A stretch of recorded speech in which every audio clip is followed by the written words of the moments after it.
another video, and I've got a couple things that I want to do. I started some new. I'm trying to fix up the live stream as we go along. So today we're gonna be talking about these 5 money habits that will keep you poor, and yeah, y'all should stop doing this. So give me a second.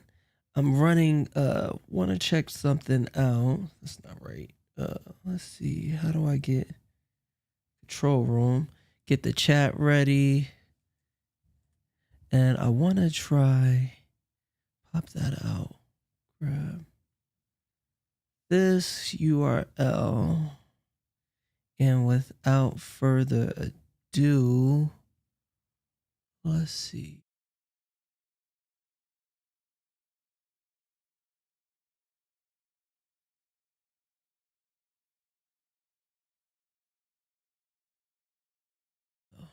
That was bad.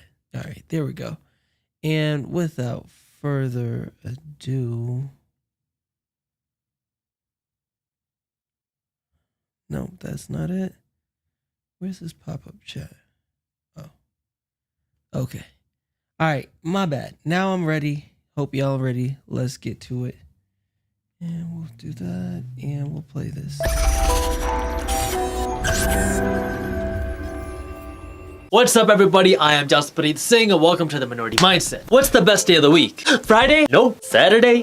Close, but no. Hump day? No, it's payday. For some people, payday is every 2 weeks. For other people, it's every single day. And for some people, it's non-existent, but that's not what we're worrying about right now. You just got paid and now you have a pocket full of cash and you're ready to put it to good use. But people, please, I need you to listen to me on this one. Let's not do what the majority does. If you keep doing what the majority of people do, you're gonna end up like the majority of people, which is not how you want to end. Let's see if this works really quick. And it does not work. Man, I suck. All right. Never mind. We'll keep going with it. That did not work at all. Cool.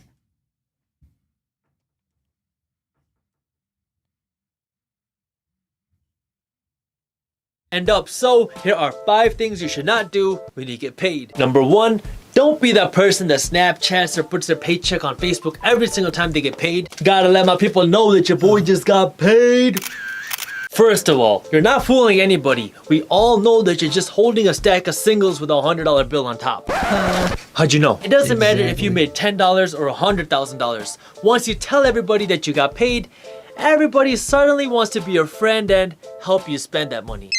Yo, Justpreet, what up, bro? Yo, I was thinking, let's go out tonight, bro. Let's ball out. Let's show them how we do, you know what I'm saying? Bunty?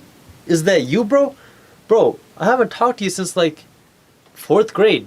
How'd you get my number? People don't want to see you invest that money or save that money. That's boring. They want to see you put it to good use and they want to be a part of the fun. Don't be the majority. Everybody doesn't need to know. Second, you just made $3,000 and you're thinking, how can I turn my $3,000 into $30,000? Now I like the way you're thinking.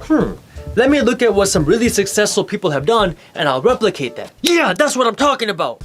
Well, Fred Smith, the founder of FedEx, needed $24,000 to keep his company alive. So he took his company's last $5,000 and he went to the blackjack table and he turned his $5,000 into $24,000 and now he's a billionaire. Don't do that. I'm going to the casino.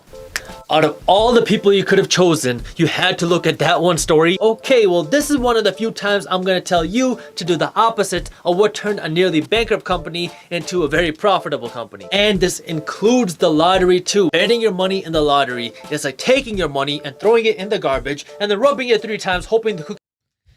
And I tell you guys that all of the time. Like, it's kind of annoying to me. Like, I have to tell my dad that. And the lottery was invented for poor people. You guys, if you want to be poor, you play the lottery because the chances of you winning something, and I know it gives you that rush that, oh, one day I might get rich, but there are much more easier ways to get rich, like real estate. Like I've heard some people spending $20, $30 a day in lottery tickets. And by the end of it, they can write it off, which is cool. You can write off your gambling, but you could have been making money and gaining interest on those payments. So we'll continue. Cookie Monster comes out and hands you $1 million. Come on, Cookie Monster, come out. Don't be shy. Do you understand that you have a 1 in 175 million chance in winning the lottery? If you walk into 175 million restaurants and said that you're Donald Trump and asked for free food, I bet you get at least 2 free meals. You're better off trying that. But let me give you an even better option. How about maybe I can be Donald Trump? Taking your money and investing it in seeds or things that make you more money. I wrote an ebook on investing and you can read it for free on my website, but quick stick to blackjack. Third, stop spending your money on dumb things. Remember George who bought a $400 umbrella when he had no money, no income, and was in debt?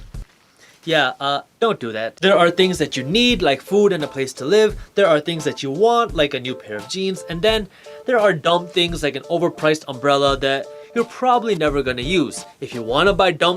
Stay off Amazon, y'all, I promise you. I return a lot of stuff on there. Like, literally, there's stuff that you might buy for people. Maybe you got kids. Say you got kids.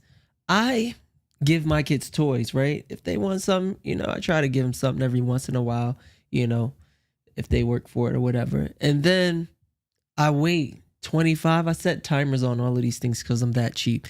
And after 25 days, I keep the boxes for all of these things. If they don't play with these toys, I put them in a box and send them back. And if they say, "Hey, where's my toy?"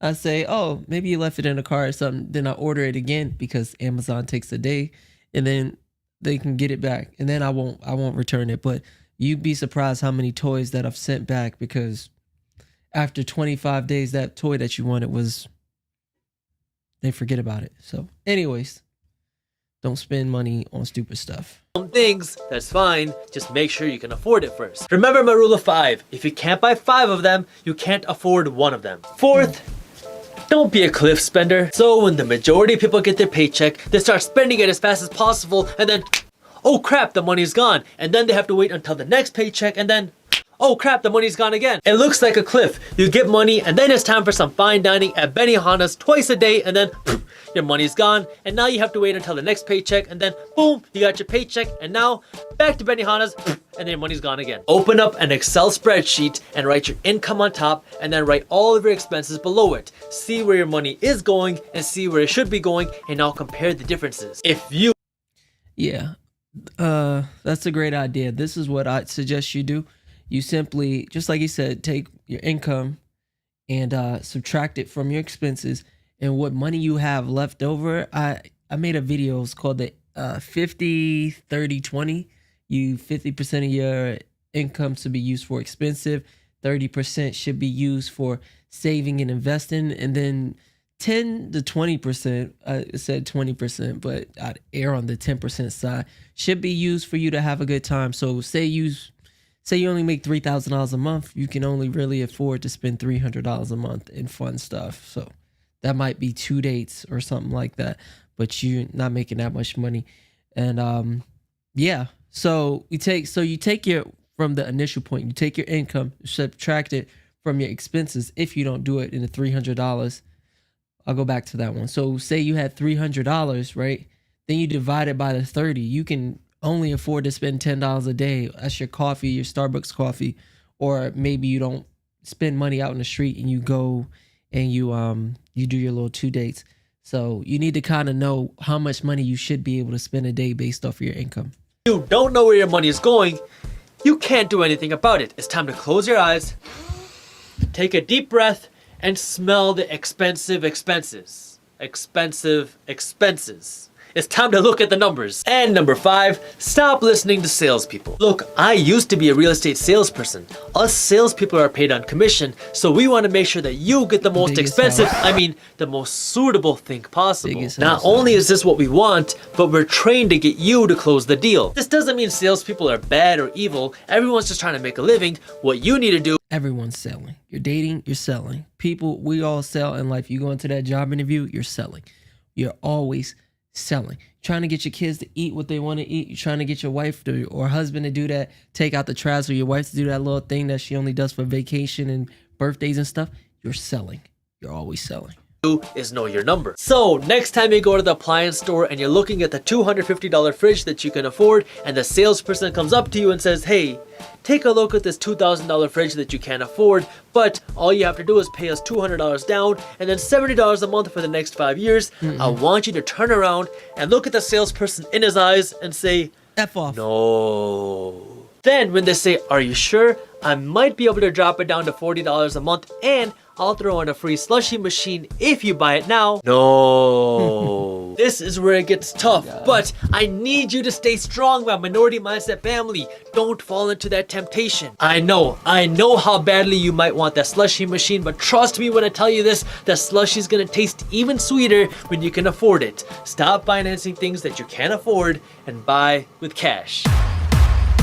What's up, everybody? If you enjoyed the So that was it for the video.